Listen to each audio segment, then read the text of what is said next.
Hello guys, welcome to my channel. ඔන්න ඉතින් අද ලොග් එක ස්ටඩි කරන අයට තමයි විශේෂ. මොකද අද ලොග් එකෙන් මම අරන් එන්නේ ස්ටඩි ටිප්ස් ටිකක්. ඉතින් ස්ටඩි කරන අය මේක බලනවා නම් අනිවාර්යයෙන්ම වීඩියෝ එක අන්තිම වෙනකම් බලන්න. මේ ටිප්ස් ටික ෆලෝ කරන්න.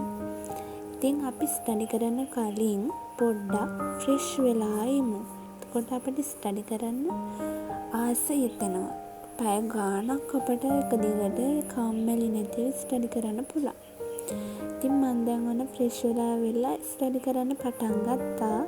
ඉතින් ඔයාලා උදේට ස්ටඩි කරනවා නම් උදේට ස්ටඩි කරන අය නම් ඊට කලින් දවසේ රෑ ඔයාලා හිත පාඩම් කරන්න ඉන්නේ මොන කොටසද, මොන විෂයද, මොන නෝට් එකද, මොන පේපර් එකද මම කරන්නේ එහෙම කියලා to-do list එකක් රෑම ලියාගන්න.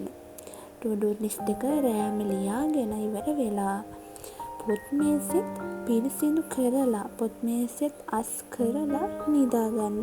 එදා දවසේ වැඩ ටික ඉවර වුණායින් පස්සේ. එතකොට අපිට ඊට පස්සෙන්ද උදේ නැගිටිනකොට හරියම ආසයි පාඩම් කරන්න. මොකද to-do list එකත් අපි හදලා තියෙන්නේ කරන්න ඕන වැඩ ටිකත් අපි දන්නවා. අනිත් එක පොත් මේසෙ දැක්කන් පස්සෙත් පාඩම් කරන්න ආසයි. මොකද හරියම පිළිවෙලට තියෙන නිසා. ඉතින් ඒකත් එක ටිප් එකක් අනිවාර්යයෙන්ම ඔයාලා දවස් දෙකක් මේක කරලා බලන්න. ඔයාලට ආස හිතේවි දිගටම මේක කරන්න.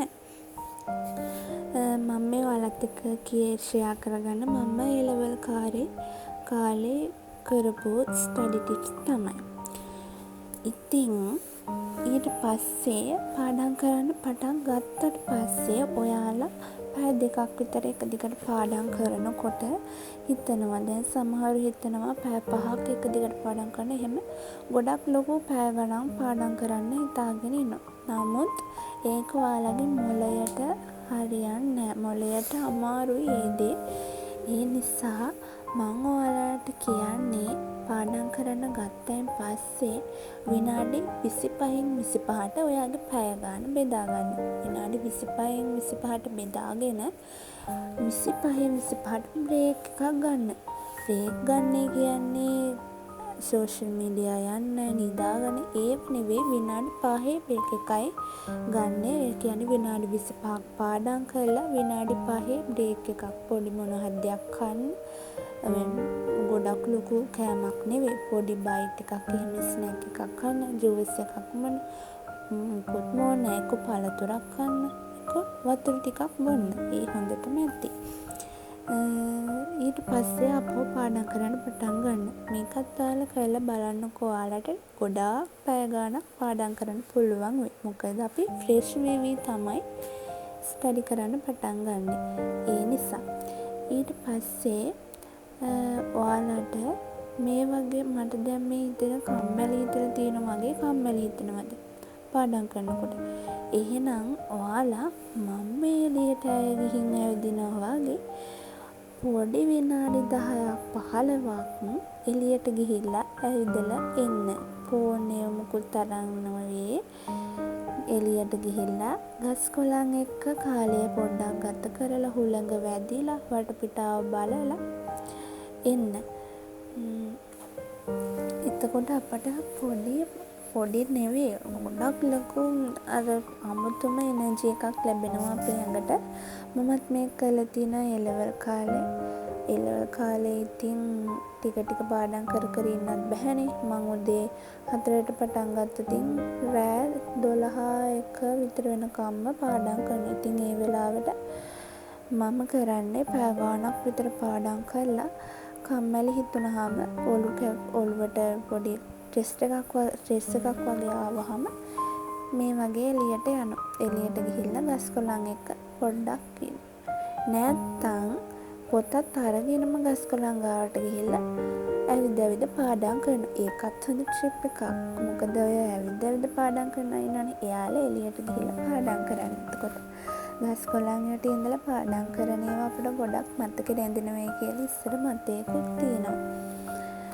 ඉතින් මම දැන් ආයෙම එළි පහළේ ඇවිදලා ආයෙම ස්ටඩි කරන්න පටන් ගත්තා.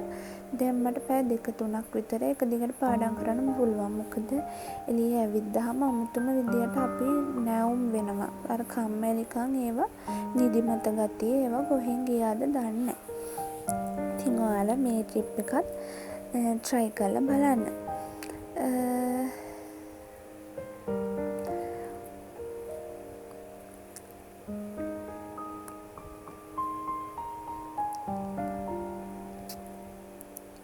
ඉතින් ඔයාලා පාඩම් කරන්න ගන්නකොට අනිවාර්යයෙන්ම වතුර බෝතලයක් ළඟ තියාගන්නම ඕනේ.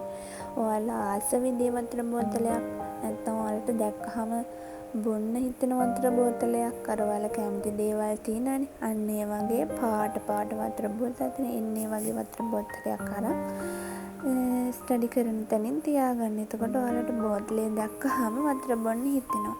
ඒක අපේ ඇඟටත් හොඳයි. නිදිමත වෙන ගතිය නැති කරගන්නත් අපට ගොඩක් හොඳයි වතුර බිබී පාඩම් කරනකොට. ඉතින් තව ගොඩක් ස්ටඩි ටිප්ස් තියෙනවා. ඔයාලට ඉස්සරහට මගේ channel එකෙන් තව ස්ටඩි ලොග් ගණනාවක් බලන්න පුළුවන්. ඒ වගේම යුනිවර්සිටි ලොග් මම අරන් ඉන්න බලාපොරොත්තු වෙනවා. ඒවත් ඔයාලට බලන්න පුළුවන්. ඔයාලගේ ජීවිතේට දේවල් එකතු කරගන්න පුළුවන්. ඉතින් මගේ channel එක subscribe කරන්න අමතක කරන්න එපා. අද වීඩියෝ එක නරඹුවට ඔයාලට ගොඩක් ස්තුතියි. Thank you for watching. Bye.